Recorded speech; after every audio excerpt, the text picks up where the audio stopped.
నమస్తే. ఈరోజు నేను మీతో ఒక్క కప్ పంచుకోవాలనుకుంటున్నాను. ఇది కేవలం దేశాల గురించో రాజుల గురించో కాదు, మన హృదయాల గురించి. సాధారణంగా చరిత్ర అనే పదం వినగానే నాకు యుద్ధాలు, విజయాలు గుర్తొస్తాయి. కానీ నిజమైన చరిత్ర అంటే అది మనుషులు చేసేది. వాళ్ళ నవ్వులు, వాట కన్నీబ్లు, వాట కళ్ళు అచ్చమ్మన్లాగే. దూరంగా ఇరాన్, ఇరాక్ అనే రెండు దేశాల దగ్గరికి వెళ్దాం. ఇంకొక పాసీంలో అక్కడ ఒక చిన్న నిప్పురువ భయంకరమైన అగ్నిగా మారింది. అది 8 ఏళ్ల పాటు సాగిన యుద్ధం. బ్రేకించండి, 8 ఏళ్లు అంటే ఒకరి మొత్తం బాల్యం, లేదా ఒక తల్లి తమ్ బిట్టి ఇంటికి తిరిగి వస్తాడని అంతులేని నిరీక్షణ. యుద్ధం ఎందుకు జరిగింది? సరిహద్దులు, అధికారం, అహంకారం ఇవన్నీ ఒక కారణం. కాని చివరికి సామాన్య ప్రజలే ఎక్కువగా బాధపడ్డారు. యువకులు యుద్ధానికి వెళ్లారు, చాలా మంది తిరిగి రాలేదు.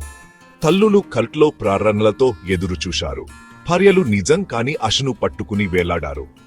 నాకు అనిపించకుండా ఉండదు, ఒక యుద్ధం నిజంగా ఎప్పుడైనా ముగుస్తుందా? తుపాకులు నిశ్శబ్దంగా మారినా ఆ బాధ అలాగే ఉండిపోతుంది. 10 లక్షల మందికి పైగా ప్రాణాలు కోల్పోయారు. నగరాలు ధ్వంసమయ్యాయి, కుటుంబాలు విచ్ఛిన్నమయ్యాయి. విజయం సాధించామనుకున్న వారికి కూడా గెలుపులో శూన్యమే మిగిలింది. కాని నాకు ఆశనిచ్చేది ఏమిటో తెలుసా? ప్రజలు ఆ బాధనంతా అనుభవించిన తర్వాత కూడా వాళ్ళు చెల్లాచెదురన వాటిని తిరిగి సమకూర్చుకున్నారు. ఇళ్లను తిరిగి నిర్మించుకున్నారు, నవ్వడానికి కారణాలను కనుగొన్నారు, తమ పిల్లలకు మన్నడి కళ్ళు కన్ను నేర్పించారు. ఎందుకంటే ఓర్పు, ప్రేమ ఎప్పటికీ చనిపోవు. మనకు చాలా దూరంగా జరిగిన ఈ యుద్ధం ఒక పావం. శాంతి చాలా విలువైనది, కక్య చాలా శక్తివంతమైంది. మన స్వంత జీవితాల్లో కూడా మనం అనుమతిస్తే చిన్న చిన్న గొడవలు పెద్దవిగా మారచ్చు. దయను ఎందుకు ఎంచుకోకూడదు? సహాయం చేయడానికి చేయి ఎందుకు చాచకూడదు?